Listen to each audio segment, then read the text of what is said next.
Hər birimiz üçün dua edirəm ki, dərk etməyənlər də Rabbin gücünü dərk etsin, sevgisini dərk etsin ki, biz güvənə bilək Rəbbə. Rəbbə güvən çox gözəl bir şeydir, əziz dostlar.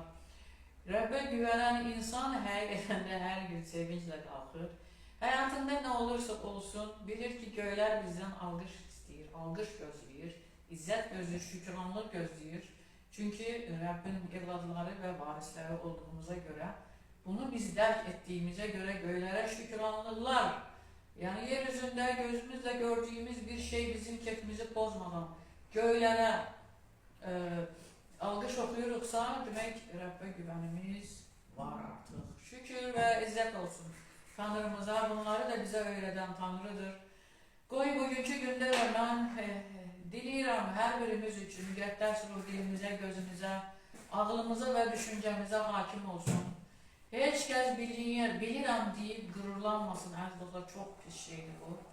Yəni, qürurdan uzaq olaq, dünyanın bizə verdiyi təriflərdən uzaq olaq və bizim üzərimizdə nə ediriksə, Rəbb üçün edirik deyib, kiminsə nəsə xoşuna gələrsə, o alqış, o izzət Rəbbindir, Rəbbinkidir.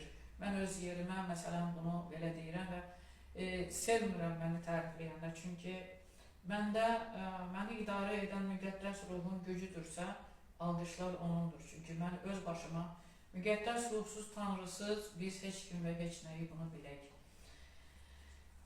Amin, amin, amin. Rəbdən diləyirəm hər birimiz üçün, yəni əvvəla təşəkkür edirəm. İnternet vasitəsilə bizə baxan hər bir qulaq, hər bir kəsə Rəbbin önündəyik, Rəbbin 7-ci günündəyik. Mənim adımla bir yerdə dua edən hər kəsin orada, yəni o toplantıdayım. Onun içində Tanrımız çox böyükdür, onu bilirik. Bunu hər kəs təkrar eləsin həyatında ki, Tanrımız çox böyükdür, düşündüyümüzdən daha çox böyükdür. Düşündüyümüzdən də daha çox sevir bizi və onun gücü çox böyükdür və sərhədsizdir. Bizim insani ağlımıza hələ o qədər də gələ bilməz. Yəni. O ağıl ölçüsü bizdə yoxdur. Tanrımızın gücü yəni o qədərdir. Amin. İsa Məsihin adı ilə, əziz dostlar, biraz əvvəl gözəl bir ilahi oxundu, müqəddəs ruhu çağırırıq biz. Bilirsiniz ki, hər bir şeyin idarəçisi müqəddəs ruhdur. Əgər bizim aramızda, bizim münasibətlərimizdə, bizim toplantılarımızda hər bir şey Tanrı için edirik deyiriksə, ilk öncə müqəddəs ruhu dəvət edirik və müqəddəs ruh oradadırsa, demək Tanrı bugün bizimlə danışacaq, əziz dostlar. Bizə də nə lazımdır? Tanrı bizimlə danışsın.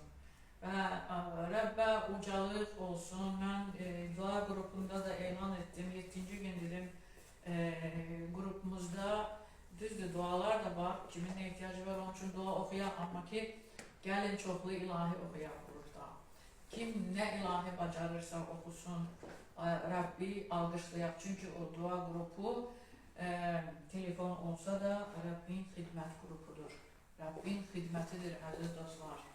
Buna belə boş baxmaq olmaz. Onun içində Məzmurlar 118-də yəni bugün Rəbbin günüdür deyib ayələr var. Onu da ilahiləşdirmişik, yəni musiqi ilə gəlin. Yəni məzmurları belə də oxuyub keçə bilərik, amma musiqi ilə bir yerdə həqiqətən də, yəni biz də buna inanıb, iman edib, sevinək, şadlanaq, əziz dostlar, bir yerdə dediyim kimi bizim dünyəvi insanları mən deyə bilmərəm, amma bizim Rəbdə olduğumuza görə sevincimizin həddi hüdudu olmamalıdır. Dünyada nə çatışmazlıqlarımız varsa, nə əgər əksiklərimiz varsa, bu bizim sevincimizi əlimizdən ala bilməz. Bizim sevincimiz əbədi həyatdır. Bunu eşidəndən sonra sevinirik və yenə də sevinirik.